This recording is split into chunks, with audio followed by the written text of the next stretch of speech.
तुम बस केवल मेरे को समर्पित हो जाओ। अन्य बल, अन्य आश्रय, अन्य भावना, इसका त्याग करके अनन्यास चिंतयन्तु माम, केवल मेरा अनन्य चिंतन करो।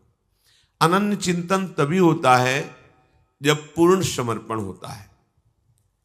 ये भगवत प्रेम में सिद्ध हुए महापुरुषों के वचन हैं। पूर्ण समर्पण किसे कहते हैं और कैसे होता है? पूर्ण समर्पण किसे कहते हैं और कैसे होता है? जो भगवान की मांग है। ये जनाः पर्युपासते, कैसे उपासना? अनन्यास चिंतयन्तु मां, अन्य का चिंतन भी न होने पावे। ये बड़ी दिव्य स्थिति है और बड़ी आनंदमय स्थिति। बेपरवाह, परमार्थ व्यवहार बनो कि ना बनो, परमार्थ की चिंता, न व्यवहार की चिंता, न नरक का भय, न स्वर्ग मोक्ष की आस। कैसी महिमामय स्थिति! और ये समर्पण से प्राप्त होती है। ध्यान पूर्वक श्रवण करें और अपने आचरण में, अपनी एक एक वृत्ति में ये बात उतारें। वास्तविक पूर्ण समर्पण प्रभु करते हैं। हमें समर्पण की तैयारी करनी होती है। तैयारी हमें करनी होती है। कैसे करनी है? वो सब बना देंगे, संयोग बना देंगे, सदगुरुदेव मिला देंगे, सत्संग मिला देंगे, सब वो कर देंगे। आपको केवल राजी होना है। वो जैसा जैसा करते जाएं उसमें राजी हो जाओगे समर्पण के लिए, तो पूर्ण समर्पण प्रभु की तरफ होता है। वो करुणा करके हमें स्वीकार कर लेते, तभी हमारा पूर्ण समर्पण होता है। अगर हम चाहें भी पूर्ण समर्पण करना तो नहीं हो पाता है, क्योंकि मैं पूर्ण समर्पण अपने आप को करता हूं, इसमें अहंकार शेष है, अहंकार है, नहीं हो पाएगा। अभी है जैसे एक शरणागत जन प्रश्न कर रहे थे एकांतिक में कि बहुत वर्षों से समर्पित हूं, फिर भी हमारे ऊपर दुख क्यों आ रहे हैं? ये समर्पण का शब्द है। तुम हो कौन अब? शरणागत। क्या समर्पण किया? देह, मन, वाणी, चेष्टाएं, अहम, सर्वस्व। अब आपका है क्या? कुछ नहीं। तो दुख किसको हो रहा है? आप बिल्कुल शून्य पे खड़े नजर आएंगे, शरणागति पे नहीं। इसीलिए पहले शरणागति को समझो। शरणागति एक नाटक नहीं है कि ऐसे बाहरी कंठी बांध ली, तिलक लगा लिया और फिर प्रभु को कोसे कि हम आपके शरणागत हैं, आपने हमारी विपत्तियां दूर नहीं की, आपने हमें दुख दिया, आदि आदि। नहीं नहीं, दुख का तो प्रवेश ही नहीं होगा। आप देखिए ना, अगर प्रभु की शरण में रहकर दुख मिलता है तो फिर दुख निवृत्त कहां होगा? इसका मतलब आप अभी उस शरणागति के सोपान पर नहीं पहुंचे जिसे शरणागति कहते हैं। अहंकार शेष रहता है, उस अहंकार को प्रभु स्वीकार करते हैं। जबरदस्ती तैयारी आप करें, रौंद देते हैं। अशरण जब हुआ तब शरणागति होती है। अभी तो हम समर्थ हैं, अशरण कहां हैं? देखो ना, आप समर्थ हैं, आपके पास धन है, बुद्धि है, ज्ञान है, बहुत कुछ है, अभी अशरण नहीं हुए। शरणागति तो प्रारंभ होती है जब सब जगह झांक के देख लेता है। स्वभाव इसका, ये ऐसे नहीं होता। जब सब जगह देख लिया, कोई ठौर नहीं, कोई और नहीं, तब पुकारता है हरि शरणम, हरि शरणम। ये व्यवस्था प्रभु करते हैं, ये प्रभु करते हैं। प्रभु की शरणागति में देह, इंद्री, प्राण, मन, बुद्धि, अहंकार, ये सब यंत्र की तरह हो जाते हैं और प्रभु इन यंत्रों को अपने अनुसार चलाते हैं। देह, इंद्री, प्राण, मन, बुद्धि, अहंकार, इन पर कब्जा होता है हमारे करुणानिधान प्रभु का, और प्रभु के अनुसार ये चलते हैं। अभी ये हमारे अनुसार चलते हैं, वासना के अनुसार, देहाभिमान के अनुसार, फिर प्रभु के अनुसार चलते हैं।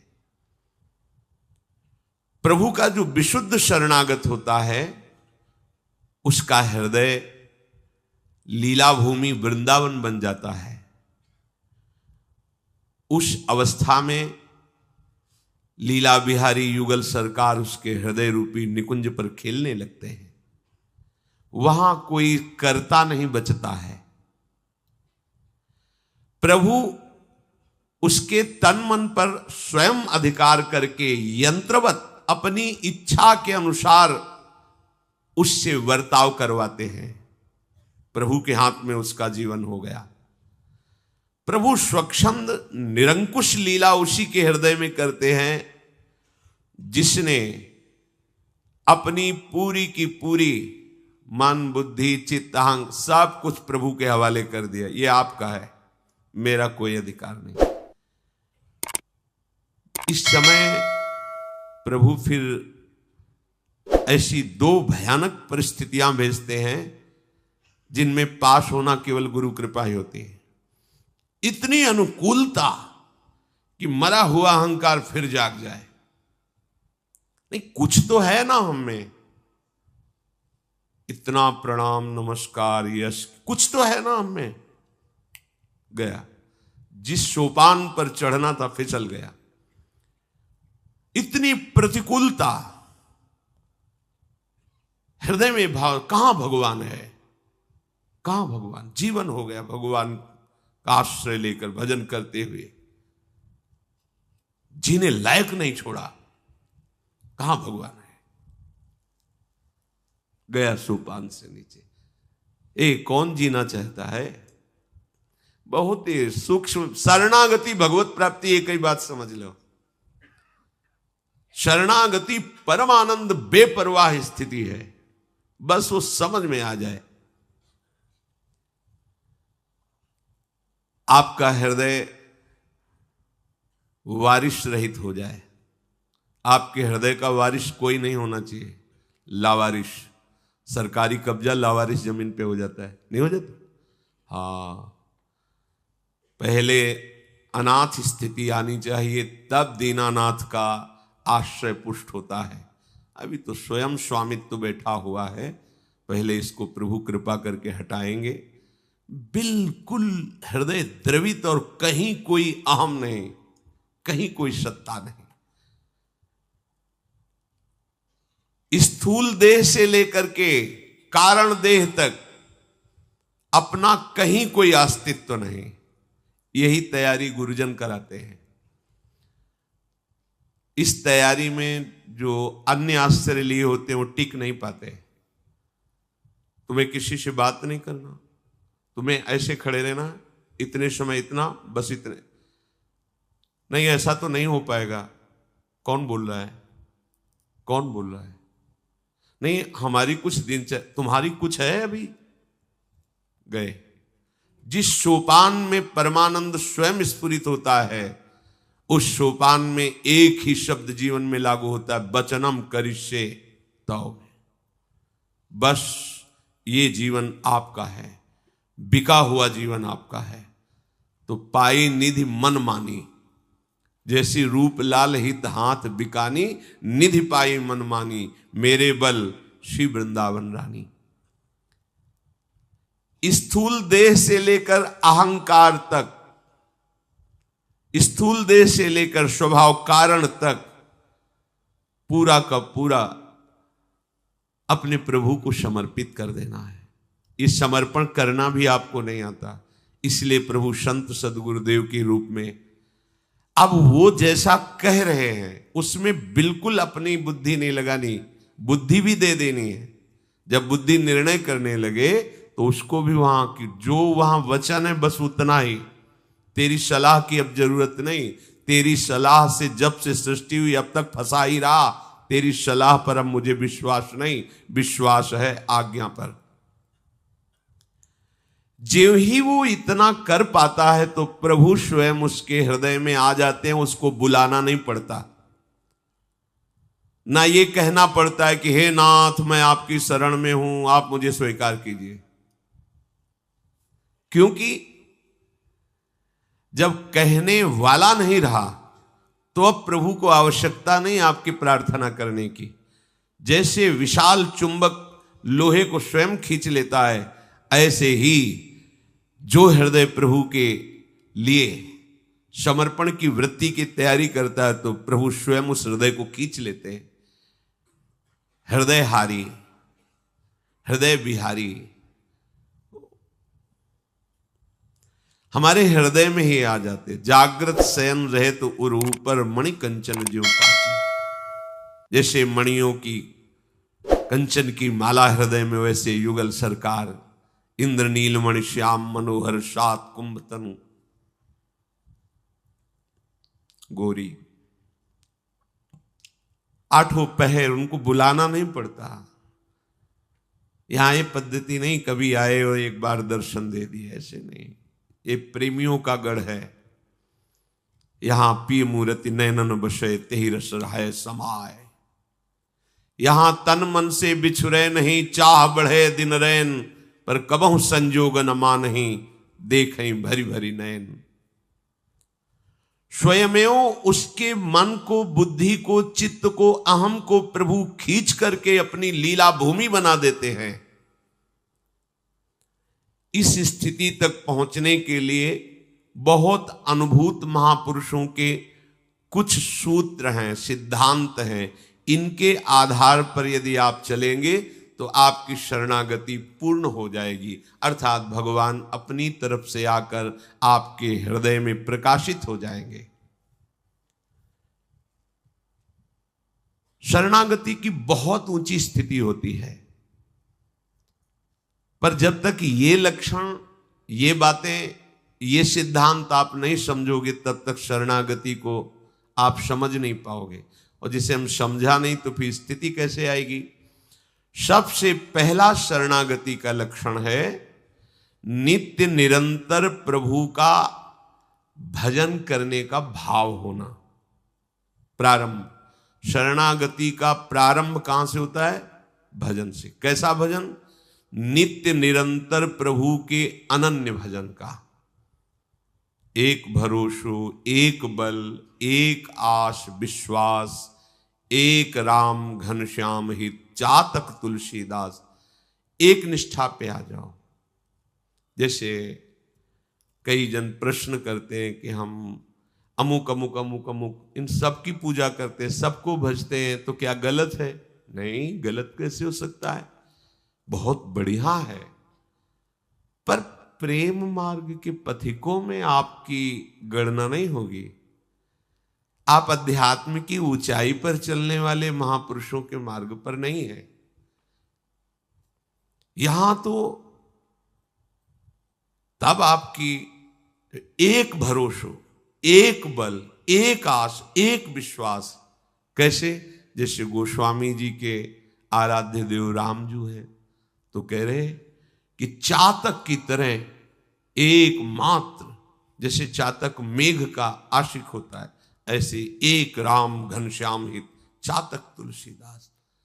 जैसे हित महाप्रभु कहते हैं, रसना कटो जो अन रटो, निरखी अन फुटो नैन, श्रवण फुटो जो अन सुनो, श्री राधा जस बैन।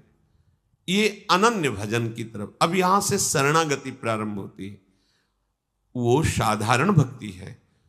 क्रम से अगर चलोगे तो वहीं से आगे बढ़ना होगा, पर उतना ही विश्राम स्थल नहीं कि हम थोड़ी पूजा बहुत से भगवत स्वरूपों को विराजमान करके कर ली। वो तो कामना पूर्ति की विशेष भावनाएं होती है ना, कि गणेश जी सुन लेंगे तो सुन लेंगे, लक्ष्मी जी सुन लेंगे, फिर देवी जी, और भी भगवान है। इन 10-5 भगवान में कोई ना कोई एक तो सुन ही लेगा ना हमारी बात। हाँ, तो अब यहां अपनी बात नहीं सुनानी है, अपनी बात ही खत्म कर देनी। अब आपकी बात चलेगी, हमारी कोई बात नहीं है। जब आप अपनी बात खत्म कर देंगे तो आपके जीवन में वो बात आएगी जो बात की बात है। कहा कहो एक जीव सखीरी, बात की बात। शरणागति का प्रधान साधन है नित्य निरंतर अपने प्रभु का भजन करना। प्रभु का भजन करना नहीं कहा, अपने प्रभु का। अपने कौन से प्रभु? जो हमारे गुरुदेव भगवान ने नाम दिया, मंत्र दिया, रूप दिया, उपासना दी। ये किसी फल के लिए नहीं। ये जिस शरणागति का भी वर्णन किया जा रहा है, ये इसके आगे कुछ नहीं है। ये शरणागति आ गई तो तुम जो भी भावना करके चले थे वो सब प्राप्त हो जाएगा। सब जो भी लोक परलोक, प्रेम, ज्ञान, बोध, जो भी, किसी फल के लिए नहीं। वो केवल अपने आराध्य देव को प्रसन्न करने के लिए भजन करता है। जैसे हम नाम जप करते हैं तो लाडली लाल मुस्कुराए इसलिए करते हैं। राधा बोला तो लाल जो मुस्कुराए, श्याम बोला तो लाडली जो मुस्कुराए। यही हमें देखना है। हम जो राधा वल्लभ बोलते हैं वो हमारे प्रिया प्रिय वल्लभ, बहुत प्यारा नाम श्री लाडली जी को लगता है। वल्लभ श्री लालजू का नाम है। और राधा नाम तो लालजू का जीवन ही है। विवश होकर, प्रेम विवश होकर अश्रु प्रवाह करते राधा राधा। तो हम राधा वल्लभ बोलते हैं तो हमारे युगल सरकार को सुख पहुंचता है। हम नाम भी जब करते हैं तो युगल सुख के लिए करते हैं। जो अपने कल्याण के लिए, पापनाश के लिए, अन्य कामनाओं की पूर्ति के लिए भजन करते हैं, बहुत अच्छा है। पर वो यहां श्रेणी में नहीं है जहां की बात कर रहे हैं। यहां मोक्ष को भी ऐसे हल्का करके देखा गया है। ये महाप्रेम सुख की प्राप्ति की शरणागति की बात कर रहे हैं। इस भाव में प्रायः ज्यादा लोग भजन नहीं करते। जिस शरणागति की चर्चा होने जा रही, इस पर प्रायः लोग नहीं चलते, क्योंकि उनको शरीर सत्य लगता है। शरीर के रिश्ते नाते, भोग सामग्री सब सत्य लगती। तो जो सत्य है उसी पर महत्व है, और जहां महत्व है वही चाह है। तो भगवान का भजन बन गया साधन और साध्य बन गया संसार। वो रंग नहीं आया। वो इसीलिए ऐसा करने को बाध्य हैं। उनको करना ही पड़ेगा क्योंकि उन्होंने संसार को सत्य माना है। जैसे कल इस सत्संग में चर्चा कर रहे थे, कल या परसों, कि सब जीने की तैयारी कर रहे हैं, मरने की तैयारी कौन कर रहा है? जो बहुत बड़ा कार्य है कि आगे अब हमें मरना ना पड़े।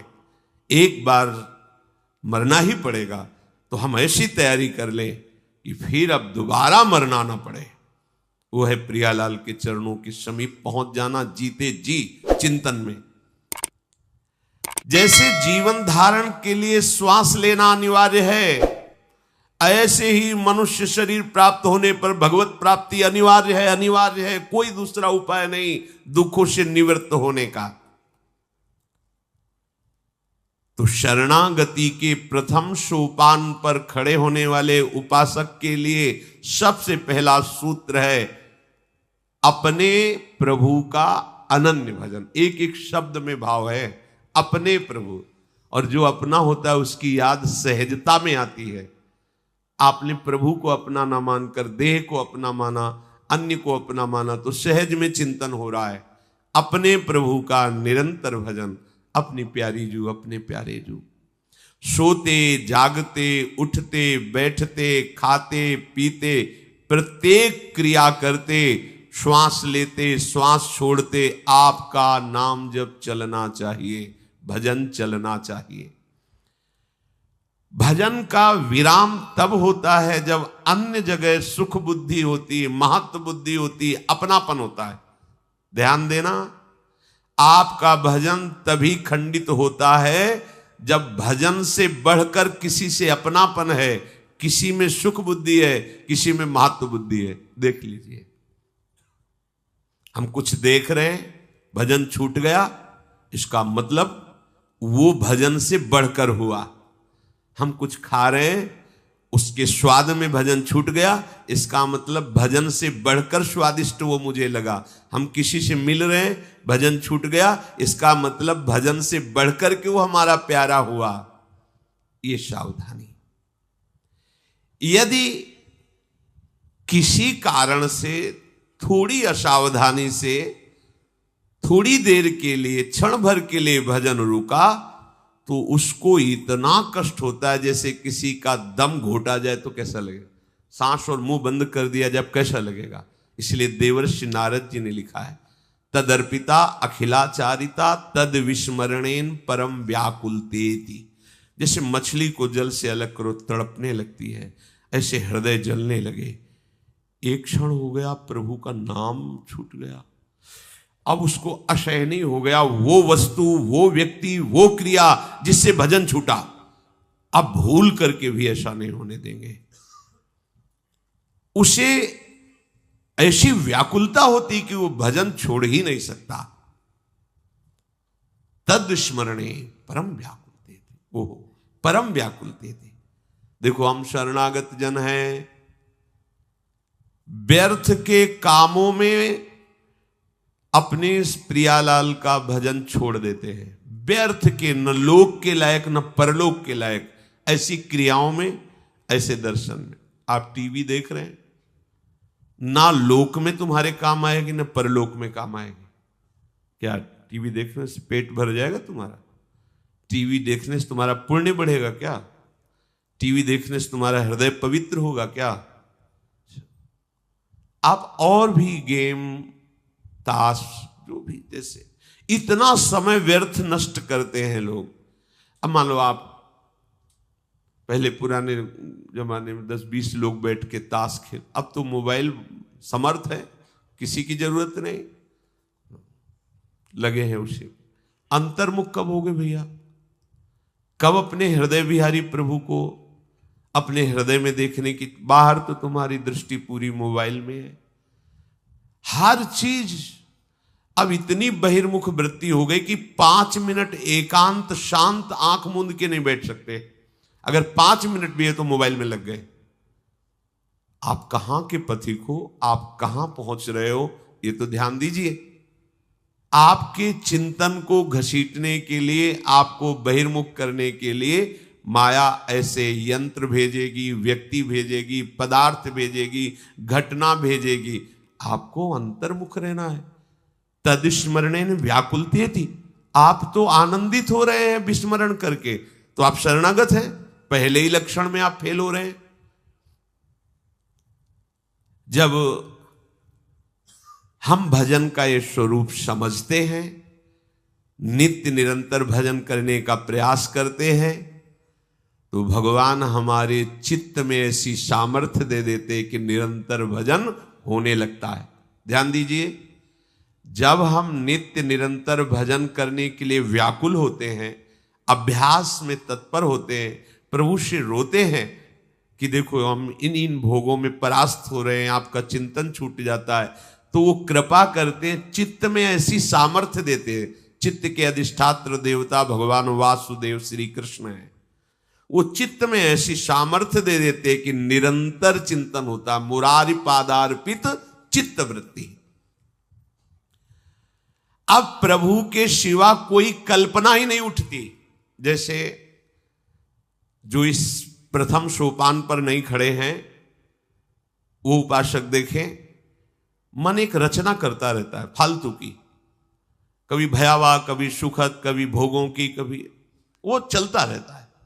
बस इसी को तो नष्ट करना साधना है, इसी को रोक देना साधना है, उसमें भागवतिकता भर देना साधना है।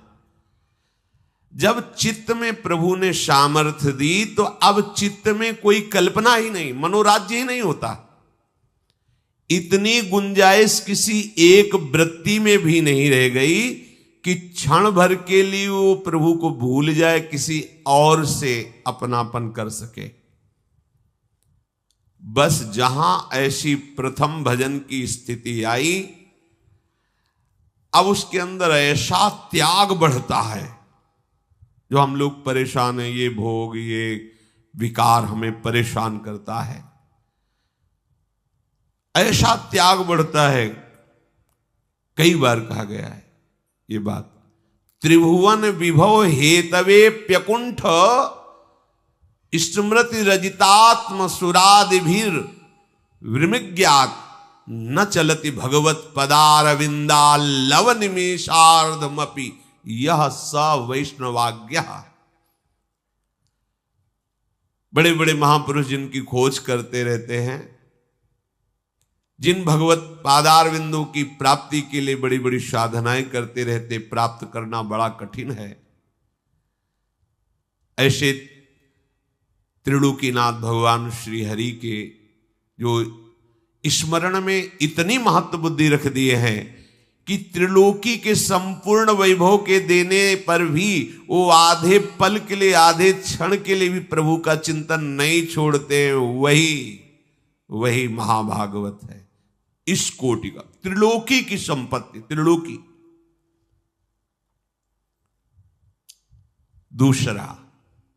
दूसरा सोपान शरणागत भक्त का। पहला भजन, ऐसा नियम निष्ठ भजन, चलते फिरते, उठते बैठते, सोते जागते, खाते पीते, हर सब। ये पहली शरणागति की सोपान स्थिति। शरणागति से बढ़कर कोई स्थिति नहीं, आप समझ लो। पहली सोपान स्थिति, बस अगर एक भी आ जाए तो सब अपने आप आ जाएंगे। एक भी पकड़ लो, नियम निष्ठ होकर एक बात पकड़ लो, सब बात बन जाएगी। अब एक उपासक बोले कि किसी संत भगवान ने कहा है कि भगवान तो बड़े ठाठ बाट से रहते हैं और सुबह तक सोते हैं, तो अब आप कहते हैं कि 2 बजे जग जाओ, 4 बजे जग जाओ। भगवान को जब सोने के लिए दिया गया तो हम तो उनके बच्चे हैं, हम भी सोते हैं 8-9 बजे तक। आप तो ऐसा कहते। प्रश्न किया था एकांतिक को, नींद जो होती है ये तमोगुण जनित होती है। भगवान त्रिगुणातीत है। अरे बावरे, भगवान का भजन करने वालों को नींद नहीं परास्त कर सकती। तमोगुण जितना अधिक होगा उतने नींद तुम्हें परेशान करेगी। भगवान का भजन त्रिगुणातीत है। ऐसा नहीं है कि किसी भी परिस्थिति में तुम्हें ऐसा महसूस हो कि मैं कमजोर हूं। नाम बल, श्री हरिवंश नाम बल रहा, हरिवंश नाम बिसरे न छिन, श्री हरिवंश सहाय बल। हरिवंश भरोसे भय निडर नित गर्जत हरिवंश बल। ये देखो, 8 पैर हमारे हैं, इसलिए हम 8 पैर की पूरी वृत्ति सेवा में लगे। इसलिए नहीं जानते हो, देखते देखते कल्प बीत जाते हैं। दोनों युगल सरकार ऐसे देखे, मुस्कुराए, कितने समय तक कल्प व्यतीत हो गए। यहां राजभोग, श्रृंगार, शयन भोग सब 4 घंटों में, एक एक लीला में कल्प के कल्प व्यतीत, वन विहरण हो, कल्प के कल्प व्यतीत हो गए। गलबहियां दिए हुए कुंज निकुंजों में विहरण कर रहे हैं। प्रिया, हमारी अष्टपहर है हमारी इस मृत्यु लोक में, इसलिए हमारे 8 पहर प्रभु में समर्पित हो। तो वैसी दिनचर्या महापुरुषों ने बताई। हम नींद लेते हैं, इसलिए हम प्रिया प्रीतम को भी शयन कराते हैं। अब बोले प्रिया प्रीतम सो रहे हैं, हम कैसे राधा बोले, वो तो जग जाएंगी ना। जग जाएंगी, नाम कीर्तन नहीं बोलना, जग जाएंगे ना प्रिया प्रीतम। एक भाव स्थिति के जब पहुंच गए तो उसमें आप ये बात समझेंगे। अभी आप प्रभु को लेकर के इस बात में नहीं कि प्रभु बड़े ठाठ बाट से रहते हैं, तो हम भी बड़े ठाठ बाट से रहें और खूब सोएं, खूब खाएं पिए, तो वैसे ही विषय में आसक्त थे और आसक्त हो गए। देखो, थोड़ा सावधानी पूर्वक चलना पड़ेगा, बातों से नहीं होगा। अब संतों की मस्ती होती है, कौन संत किस स्थिति में कहाँ क्या बोलता है, उसकी एक अपनी महिमा है और तुम उनकी बातों को समझ नहीं पाओगे। बोले अब हम थोड़ी भजन करते हैं, हमारा भजन भगवान करते हैं, खुद करते हैं, राम करते हैं। अब कितनी ऊंची स्थिति, आपको यही बोलोगे। तो बोले थे एक संत, अब हमें भजन नहीं करना हो तो राम हमारा भजन करते हैं, तो ठीक है। आप पहले जिस मार्ग में चलना है उस मार्ग को समझिए। बड़े बड़े महापुरुष बड़ी ऊंचाई से बात करते हैं। अब जो हरिराम व्यास जी कह रहे हैं, काहू के बल भजन को, किसी को भजन का बल है, किसी को आचरण का बल है, जितेंद्रियता, संयम, नियम आदि, पवित्रता, व्रत आदि। हमको तो इन सब का कोई भरोसा नहीं, एकमात्र महारानी जी के गोरे चरणों का भरोसा, पैर पसार के आराम से सो रहा हूं। सो रहे हैं कब? सोवत पाव पसार, तमोगुणी वृत्ति में थोड़ी, भरोसे पे निश्चिंत हो जाना, ये संबोधन है। हमें भजन का भरोसा नहीं, पता नहीं मूर्छित हो छूट गया तो, अभी मूर्छित हो गए तो उस समय भी गोरे चरणारविंद का संबंध हमें श्री जी की प्राप्ति करेगा। संबंध का विस्मरण नहीं होता, संबंध से ही आगे की योनि प्राप्त होती है। समझो, जो संबंध लेकर मूर्छा हुई वही जागरण पर आपको अनुभव में आएगी। ऐसे ही जो संबंध लेकर आप मरे वही आगे आपको अगली योनि में पहुंच। तो हमारा संबंध है लाडली जू से, तो हमारा संबंध लाडली जू की प्राप्ति करे। ये कितनी ऊंची स्थिति में बात कर रहे हैं। वहां पहुंचने के लिए प्रथम सोपान, अब द्वितीय सोपान। हमारे प्रभु ही सब रूपों में हैं। ये छोटी मोटी बात नहीं, शरणागति। जिसे कह लिया कि हम तो शरणागत हैं, अब हमारा क्या कर्तव्य है, अब तो प्रभु योगक्षेमम वाम्यहम्। तुम भोगो विषय मनमानी पापाचरण करो, मनमानी करो, और जब कहीं तुम पर शासन करने की बात आवे कि आप अपना सुधार के, तो बोले शरणागत हैं। वही है सोई जो राम रचि राखा, को करी तर्क बढ़ावे शाखा। प्रभु की इच्छा के बिना एक पत्ता भी नहीं हिलता, तो मेरा जो कुछ भी है वो सब प्रभु से ही हो रहा है। अपने मनमानी आचरणों की पुष्टि करने के लिए विशुद्ध स्थितियों के शब्दों का प्रयोग किया जाता है। ये चालबाजी मत करो, मोहि कपट छल छिद्र न भावा, सीधे चलो तो पहुंच जाओगे परमानंद स्वरूप प्रभु के पास। समस्त संसार प्रभु से उत्पन्न हुआ है, प्रभु में ही निवास कर रहा है और प्रभु में ही लीन हो जाएगा। ये उत्पत्ति स्थिति और विनाश की जो लीला है, इसमें विकृति दिखाई देती है, पर लीला पुरुषोत्तम भगवान इसमें समान भाव से विराजमान है। भगवान गीता जी में, अन्य शास्त्रों में, संतों के अनुभव में इसी रूप में आए हैं। केवल पहले प्रभु ही थे, मध्य में प्रभु ही हैं, बाद में प्रभु ही रहेंगे। बीच में जो दिखाई दे रहा है सब प्रभु ही हैं, पर हम जान नहीं पा रहे। दूसरे में कह रहे हैं कि जब आप भजन करोगे तो ये स्थिति, दूसरा सोपान अपने आप आ जाएगा। क्या? सब मेरे प्रभु हैं। जिनके द्रग हरि रंगी रंगे, ही हरि रहे समाए। नभ जल अवनि अनिल अनल, सब में श्याम दिखाए।